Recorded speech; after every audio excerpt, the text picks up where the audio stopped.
네, 우리 샬롬 찬양대 찬양 감사드립니다.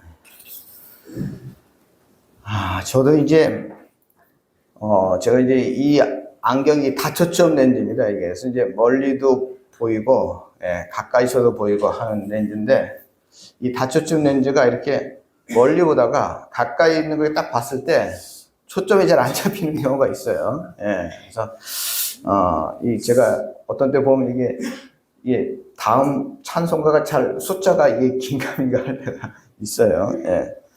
오늘 우리 하장로님 성경 목록하셨는데 결혼이라고 읽으신 것 같아요. 약혼을 결혼이라고 읽으신 것 같아요. 근데 이게 결혼이라고 하면 큰일 납니다. 마리아하고 요셉이 약혼한 거예요. 약혼. 결혼 아니고요. 하여튼간 이게 이제 어쩔 수 없습니다. 이제 나이가 들면 이게 초점이 잘 안 맞아서 어쩔 수가 없어요. 우리들이 살아가면서 종종 기다려야 하는 일들이 굉장히 많이 있습니다. 지금 이제 대학 입시 계절인데요. 시험을 치르고 지원대학에 원서를 내고 기다려야 됩니다. 합격이냐 불합격이냐 바로 알 수가 없죠. 기다려야 됩니다. 우리 아들도 지금 기다리고 있습니다. 요즘은 불합격인데 예비 합격이 또 있어요. 그래서 예비 몇 번 뭐 이런 게 있어요. 그래서 뭐 20 며칠까지 또 기다리고, 그래서 우리 희한하대요. 또 보니까 1차, 2차, 3차, 4차, 5차 뭐 이렇게 기다리더라고요. 그래서 아이고야, 뭐 이렇게 기다려야 되나 뭐 그러고 있습니다. 요즘은 핸드폰이 있어서 무한정 기다리는 일이 없어요. 약속 시간을 정했다 하더라도. 그런데 예전에 여러분 어떻게 했어요? 정말 무한정 기다린 적 있으시지 않으세요? 막 2시간, 3시간씩 막 기다린 경험 있으시죠? 저도 뭐 그런 적이 있는데요. 그래서 저는 제가 예전에, 저 그 당시에 이제 핸드폰이 없던 시절입니다. 공중전화도 막 많이 없던 그런 시절에 친구를 만나면 꼭 저는 종로서적 3층 뭐 이렇게 만났어요. 어떤 사람들은 종로서적 앞에서 만나는 사람 되게 많아요. 여러분들 서울에 보면 그 종로서적 앞에 보면 사람들이 막 서 있어요. 그 종로서적 앞에 그 약속 장소로 되게 많이 사용했어요. 근데 저는 종로서적 앞이 아니고 종로서적 3층 뭐 이렇게 했어요. 왜냐하면 기다릴 때 그냥 기다리면 너무 힘들잖아요. 책이라도 보면서 기다리는 게 좋아서 꼭 저는 그렇게 했습니다. 저는 이제 저희 집이 신촌하고 가까워서 신촌에서 만든, 지금은 없었는데 신촌 문고 앞에서 문고 안에서 기다리고 뭐 이런 거를 했죠. 그래서 저는 약속이 있으면 미리 나갔어요. 그래서 책도 볼 겸 어떤 책이 나왔나 볼 겸 미리 나가서 책도 보면서 이제 기다렸죠. 그래서 저는 약속을 잘 지키는 사람으로 칭찬을 받았습니다. 그거는 제가 노하우죠. 일찍 가서 내가 볼 책들을 봤기 때문에 그런 거죠. 기차나 비행기 타고 오는 손님을 기차역이나 공항에서 기다릴 때, 군대 간 애인을 기다릴 때 등등 우리는 기다릴 때가 굉장히 많습니다. 그래서 우리 인생을 기다림이다 이렇게 정의하는 그런 분들도 있습니다. 성탄절을 앞두고 다시 오실 예수님을 기다리는 이 시기를, 이 절기를 대림절이라고 합니다. 대림절의 원뜻은 황제를 기다린다 하는 의미에서 시작된 말이 대림절입니다. 어드벤트라는 말인데요. 이건 황제를 영접하기 위해서 기다리는 것을 말합니다. 그래서 이 대림절은 예수님을 기다린다 하는 뜻에서 크리스마스, 성탄절 전 4주간의 기간을 말합니다. 성경에 보면 2000년 전에도 사람들은 예수님의 탄생을 기다렸습니다. 이게 첫 번째 성탄이죠. 그날이 언제, 몇 날 몇 시인지는 몰랐지만 메시아를 하나님이 우리에게 보내주시겠다고 약속하셨으니까 그 메시아가 올 것이다 하는 것을 기다렸습니다. 예수님이 오신다는 사실을 그 당시 헤롯 왕이 알고 있었고요. 온 예루살렘 백성들도 알고 있었고 대제사장과 서기관들도 알고 있었습니다. 또한 천사들과 목동들도 알고 있었습니다. 세례 요한의 어머니 엘리사벳도 알고 있었고 동방 박사들도 성탄이 온다는 것을 알고 있었습니다. 심지어 아직 엄마 뱃속에 있었던 세례 요한까지도 알고 있었습니다. 남녀노소 빈부귀천을 가리지 않고 그 당시 많은 사람들이 메시아, 예수님, 곧 성탄이 온다는 사실을 알고 있었습니다. 그러나 많은 사람들이 메시아, 예수님, 성탄이 온다는 사실을 알았다고 해서 그들이 다 예수님을 만났던 것은 아닙니다. 도리어 헤롯 왕은 아기 예수님을 죽이려고 했죠. 그래서 2살 이하의 아이들을 다 싸그리 죽였어요. 왜냐하면 누가 누군지 모르니까. 아기 예수님이 베들레헴에서 태어날 것이라고 헤롯 왕에게 알려준 예수님의 탄생 장소까지 알고 있었던 대제사장과 선지자들도 예수님을 만나지 못했습니다. 예수님을 찾아갈 생각조차 하지 못했어요. 예수님이 탄생했던 베들레헴의 그 여관 주인들 대부분 돈 벌기에 바빴지 이분이 예수님이구나 라고 안 여관 주인은 아마 없었을 겁니다. 그 당시에 많은 사람들이 이렇게 있었는데 이 많은 사람들 중에서 진짜 예수님을 믿고 영접한 사람들이 있어요. 그 사람들을 제가 1등, 2등, 3등 한번 등수를 한번 매겨봤어요. 이 등수는 제가 매긴 겁니다. 제가 개인적으로 매긴 겁니다. 1등. 그 당시 많은 사람 중에서 예수님을 기다리고 준비한 이 1등 믿음. 그러니까 믿음 첫 번째 정말 제일 믿음이 좋았던 사람 그 당시 누구냐? 바로 마리아의 남편인 요셉입니다.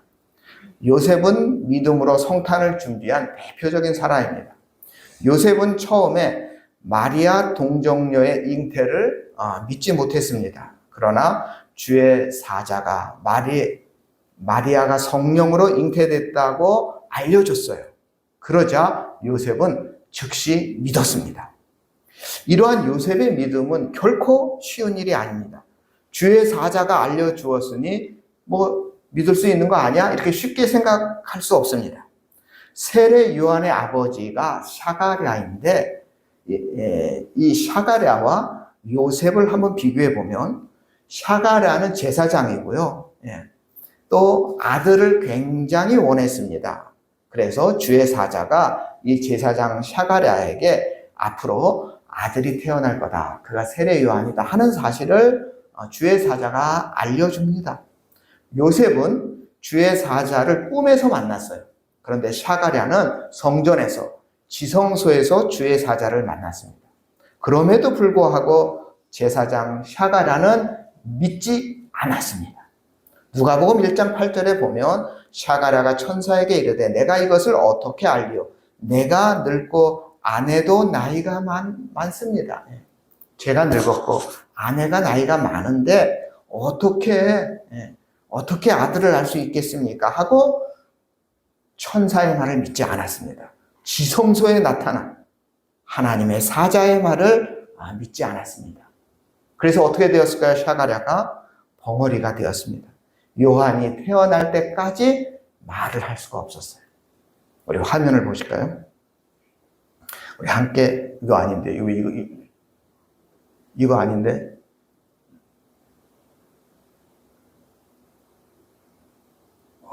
우리 아들이 이거 자 누가복음 1장 20절인데요. 제가 읽어드릴게요. 보라 이 일이 되는 날까지 내가 말 못하는 자가 되어 능히 말을 못하리니 이는 내가 내 말을 믿지 아니함이거니와 때가 이르면 내 말이 이루어지리라. 그러니까 지금 말 못하는 자가 돼요. 말을 못하게 됐습니다. 그러니까 여러분 비교해 보겠어요. 요셉의 믿음이 제사장이었던 샤가랴보다 비교할 수 없을 정도로 믿음이 좋았던 겁니다. 우리는 성경을 통해서 요셉의 믿음이 정말 탁월했다는 것을 우리는 알 수 있어요.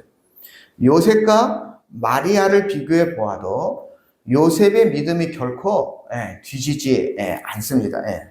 그러니까 카톨릭에서는 마리아의 믿음을 최고로 여깁니다. 그래서 그 마리아를 굉장히 그 신성시까지 하잖아요. 가톨릭에서는. 그런데 이건 제가 보기에는 물론 마리아의 믿음도 대단하죠. 예, 그러나 마리아의 믿음보다 더 한 수 위의 믿음이 요셉이라고 저는 생각이 됩니다.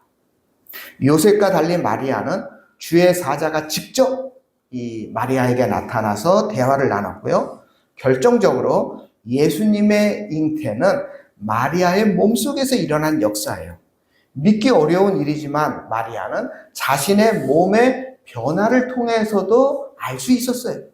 이렇게 보면 주의 사자가 말할 때 그 즉시 동정녀에 의한 예수님의 탄생을 믿은 사람은 요셉이었습니다. 정말 믿기 어려운 상황이었지만 요셉은 믿었습니다. 그리고 요셉은 꿈에서 깨자마자 즉시 마리아를 데리고 왔습니다.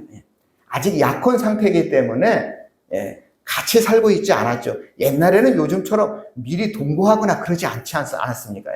그런데 이 꿈을 꾼 즉시 마리아를 데리고 왔습니다.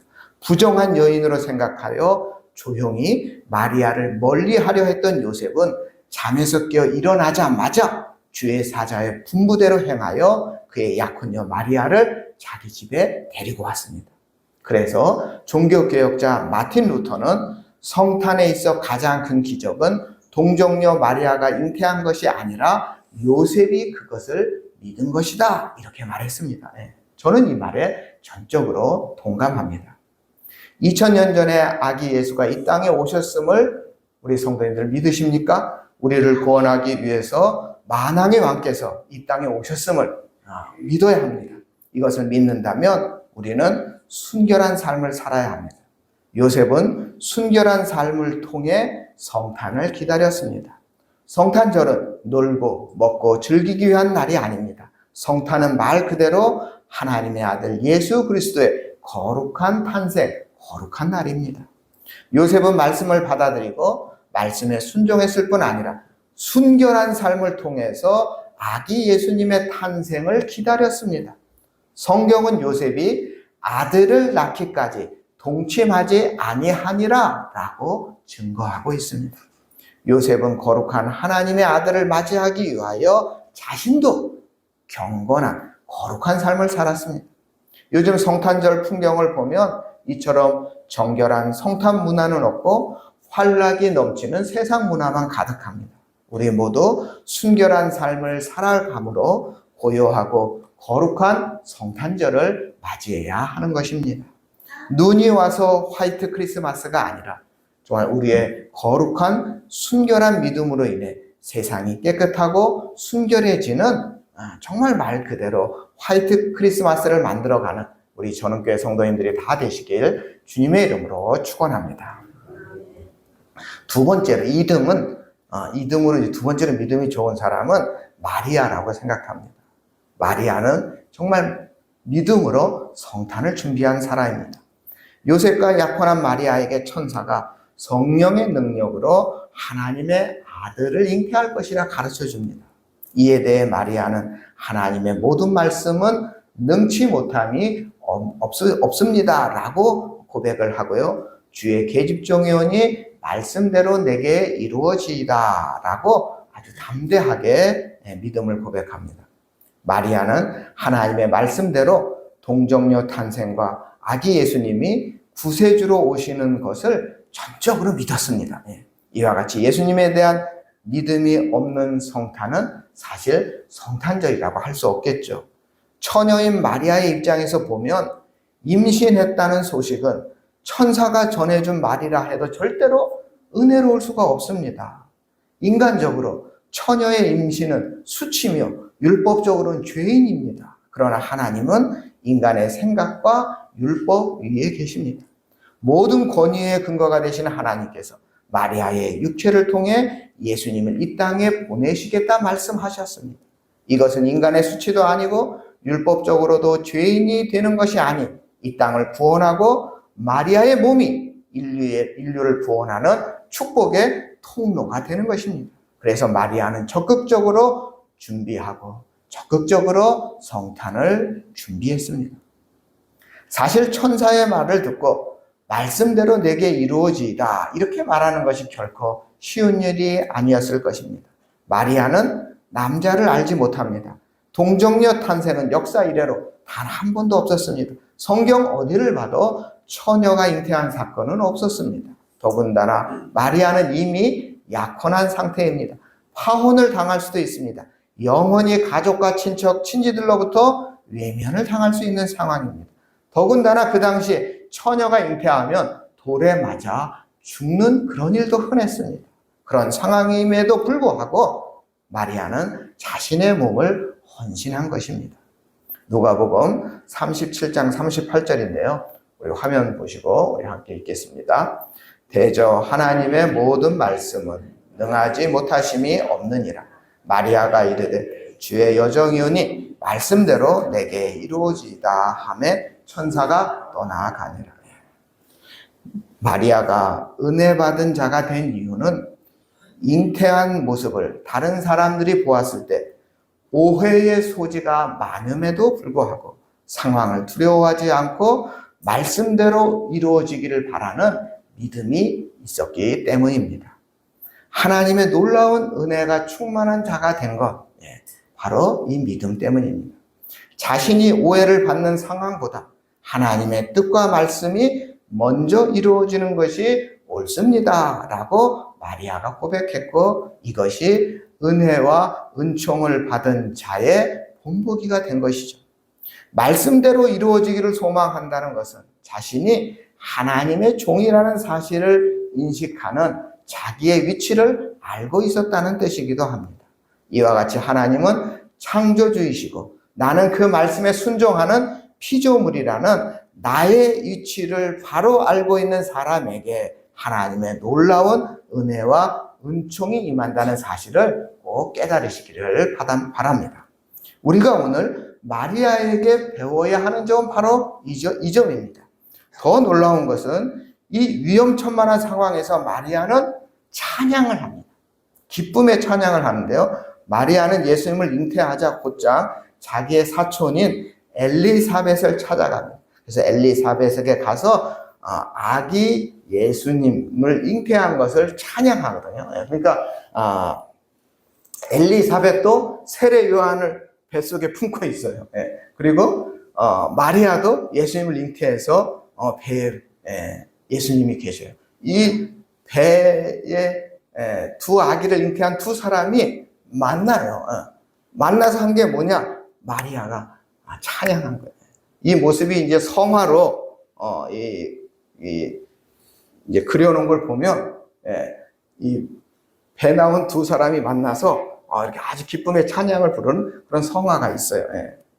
자, 우리 다음 화면 우리 누가복음 1장 46절 말씀인데요. 우리 함께 읽어보겠습니다. 마리아가 가로되 내 영혼이 주를 찬양하며 내 마음이 하나님 내 구주를 기뻐하였으며 그 계집종의 비천함을 돌아보셨습니다. 보라 이제후로는 만세 나를 복이 있다 일컬으리로다. 마리아는 하나님께서 위대한 일을 행하셨다고 온 마음을 다해 찬양합니다. 과연 우리는 아기 예수 오심을 얼마나 찬양하고 있습니까? 독생자까지 주신 하나님을 얼마나 높여드리고 있습니까? 하나님은 우리에게 아낌없이 모든 것을 주셨고 지금도 주시고 계십니다. 우리 메리 크리스마스라는 말, 여러분 우리가 교회 다니지 않는 사람들도 메리 크리스마스 하잖아요. 메리 크리스마스가 무슨 말이냐? 메리가 무슨 말이냐? 기뻐하다, 즐거워하다 이런 말입니다. 크리스는 뭐죠? 예수님 그리스도를 말하는 거고, 마스는 예배하다 이런 말이에요. 그럼 뭐예요? 연결하면 기쁨으로 예수님을 예배합시다 이런 말이에요. 크리스마스. 메리 크리스마스. 교회 다니지 않는 사람도 메리 크리스마스 하는데 그 뜻도 모르면서 메리 크리스마스라고 하는 거예요. 메리 크리스마스는 뭐 하는 거라고요? 예배. 마지막 마스가 예배라니까요. 기쁨으로 예수님께 예배 드리는 거예요. 메리 크리스마스.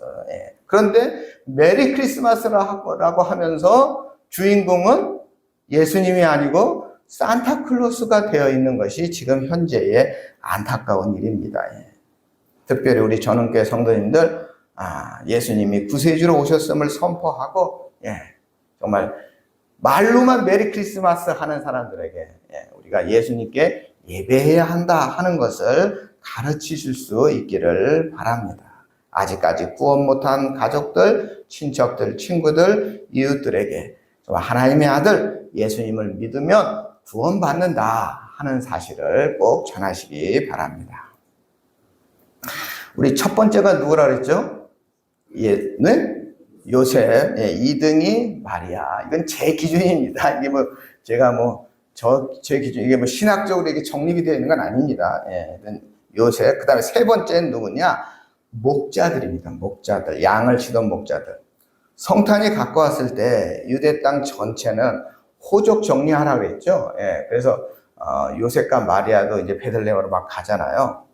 그러니까, 온 이스라엘 땅이 어수선했어요. 다들 자기 고향으로 왔다 갔다 하고 호족을 정리하고 난리가 어수선했죠. 그런데도 불구하고 양을 치는 목자들은 말하자면은 일종의 우리식으로 하면 천민 취급을 받았거든요. 목자들은. 그러니까 이들은 뭐 호적을 정리하나 마나 누구도 신경을 안 써요. 예, 그러니까 이들은 그냥 양을 지키는 일을 할 수밖에 없는 그런 형편에 있었어요. 그래서 그런데 제가 목자라면 지금 이렇게 어수선할 때는 조금 쉬지 않겠어요? 누가 감시하는 사람도 없을 거예요. 주인도 뭐 호적하러 가가지고 없을 것 같고, 그렇죠? 예. 그냥 이게 어수선한데 이 밖에서 양을 치던, 그것도 한밤중인데도 잠도 안 자고 이 양을 치던, 누가 보던 안 보던 자기 일에 충실한 목자들이 있었어요. 예. 밤새 그 위험한 그 속에서 양떼를 지키는 목자들이 있었어요. 하나님은 그들의 성실함을 인정하시고 천사를 보내어 아기 예수님 탄생에 대한 기쁜 소식을 알려줍니다. 예. 그래서 목자들은 그 기쁜 소식을 듣자마자 아기 예수님께 달려가서 예수님께 경배하지요. 예. 비천한 들판의 목자들이 예수님을 제일 먼저 영접한 것처럼 다시 오실 예수님을 만나는 것도 사회적으로 대단한 위치가 아니어도 된다는 사실을 알려줍니다. 부자가 되거나 공부를 많이 하지 않았어도 다시 오실 예수님을 만나는 데는 아무 지장이 없다는 것을 말하고 있습니다. 지금 각자 자기 자리에서 자기 할 일을 성실하게 하는 사람이 예수님을 만날 수 있다는 것을 말하고 있습니다. 아버지로서, 어머니로서, 학생으로서, 성도로서, 정말 국민으로서 내가 할 일을 목동처럼 최선을 다하면 분명히 누구라도 틀림없이 우리 아기 예수님을 만날 수가 있습니다. 언제나 성실하고 부지런하게 우리 신앙생활 하셔서 다시 오실 예수님을 만나는 큰 복을 우리 목자들처럼 누리는 우리 전원교회 성도님들이 되기를 꼭 소망합니다. 자, 네 번째, 1등은 요셉이고요. 2등은 마리아고 3등은 목자, 그리고 네 번째 4등은 동방박사입니다. 동방박사들은 예수님의 탄생을 알고 세 가지 예물을 가지고 성탄을 준비하고 기다립니다. 동방박사들은 아주 멀고 먼 길을 걸어왔습니다. 오랫동안 많은 위험도 있었을 것이고 강도를 만났거나 질병으로 고통을 당하기도 했을 텐데 사막과 그 모든 위험을 무릅쓰고 동방박사들은 예수님이 탄생하신 베들레헴 유대 땅까지 왔습니다. 아기 예수님께 경배를 드리기 위해서 그 멀고 그 먼 길을 왔습니다. 예, 우리 화면을 보실까요? 우리 마태복음 2장 2절인데요. 함께 있습니다. 유대인의 왕으로 나신 이가 어디 계시뇨? 우리 동방에서 그 별을 보고 그에게 경배하러 왔노라. 동방박사들은 그 먼 길을 오면서 예수님께 나아갔고, 그런데 그냥 나아가지 않았습니다. 최고의 선물을 가져갔는데 예수님이 이 땅에서 통치하시는 왕임을 상징하는 황금을 가지고 갔고요. 또 대제사장임을 상징하는 유향. 그래서 제사장이 성전에 들어갔다 향을 피우거든요. 그래서 대제사장을 상징하는 유향을 가져갔고요. 그리고 예수님의 십자가를 상징하는 몰약, 일종의 방부제 같은 거거든요. 그래서 몰약, 그래서 황금과 유향과 몰약을 가지고 왔잖아요. 그래서 그 아기와 그 어머니 마리아가 있는 것을 보고 경배하고 보배함을 열어 황금과 유향과 몰약을 예물로 드렸습니다. 우리 전원교회 성도님들은 아기 예수님을 위해 어떤 예물을 준비하고 계십니까?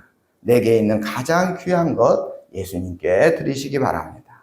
예수님은 우리를 위해서 생명도 아끼지 않고 주셨습니다. 동방 박사들이 엎드려 아기 예수님께 경배했듯이 우리 전원교회 성도님들 모두 존귀와 영광을 아기 예수님께 드리는 그런 금년 성탄절, 최고의 성탄절이 되기를 바랍니다. 마지막으로 5번째 5등이 누구냐? 안나입니다. 안나는 경건한 신앙생활을 통해 아기 예수님을 만난 여자 선지자입니다. 안나는 예수님을 만날 것이라는 약속을 받지 않았습니다. 안나에게는 동방박사처럼 별이 나타나 안나를 인도해 준 것도 아니었습니다. 안나에게는 목자들처럼 천사들이 나타나서 예수님의 탄생을 알려주지도 않았습니다. 그런데 안나가 어떻게 예수님을 만날 수 있었을까요? 바로 성전을 떠나지 않았기 때문입니다. 우리 누가복음 2장 37절인데요. 우리 화면 보겠습니다. 함께 있습니다. 과부된 지 84년이라 이 사람이 성전을 떠나지 아니하고 주야에 금식하며 기도함으로 섬기더니, 매일 성전에서 살다시피 하다가 예수님을 만났다고 증언하고 있습니다. 다시 오실 예수님도 안나처럼 빠지지 않고 몸된 성전을 찾는 자에게 오십니다. 안나와 같이 성전을 자주 찾으시는 우리 전원교회 성도님들이 되기를 간절히 바랍니다.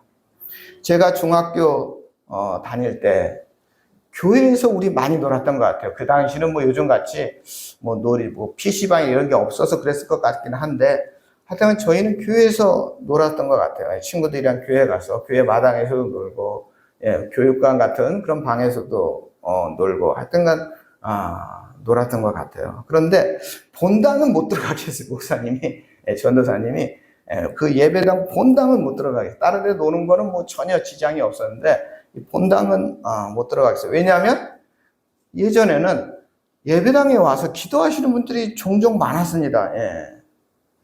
여러분들도 예전에는 교회 나오셔가지고 주중에 지나가시다가 교회 들려서 기도하고 그러셨잖아요. 그래서 저는 그런 생각을 해봤습니다. 이제는 이런 문화가 사라진 것이 너무나 안타깝습니다. 그래서 우리 전원교회 성도님들, 저희 교회는 이게 번호 키잖아요. 여러분 번호 다 아시죠? 모르시는 분 알려드리겠습니다. 그러니까 주중에 지나가시다가 틀려서 잠깐 한 5분이고 10분이고 기도하시고 이렇게 주의 성전에 정말 들려서 기도하는 그런 습관 들이셨으면 좋겠습니다. 그냥 잠깐이라도 들려서 기도하고 가는 이런 습관, 이와 같이 안나처럼 성전을 사랑하는 자가 예수님을 사랑하는 자라고 할 수 있습니다. 성탄절이 가까울수록 교회에 사람들이 가득해야 됩니다. 그런데 요즘 도시에 보면 성탄절에 교회가 아닌 세상의 번화가, 백화점에 모텔들에 사람들이 북적이고 있습니다. 이건 정말 잘못된 것입니다. 기독교는 기다림의 종교입니다. 성탄절은 창세기 3장 15절 에덴에서 쫓겨난 날부터 기다려온 날입니다. 또한 첫 번째 성탄절은 이사야의 예언이 있은 후 700년이 지나서 성취된 날입니다. 그래서 성탄절은 이 땅에서 가장 귀한 날이자 가장 영광된 날입니다. 성탄절을 잘 준비함으로 아기 예수님을 높여드리는 우리 전원교회 성도님들이 되기를 바랍니다.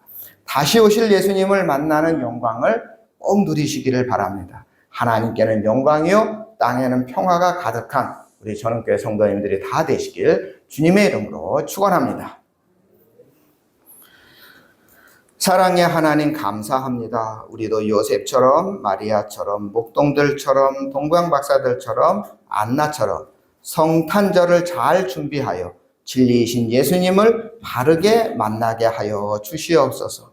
예수님을 만남으로 우리 전원교회 성도님들 가정에 자리하고 있는 모든 어려운 문제가 해결되게 하여 주시옵소서. 모든 질병이 치유되는 은총이 역사하게 하여 주시옵소서. 우리를 구원하신 예수님의 이름으로 기도드립니다. 아멘.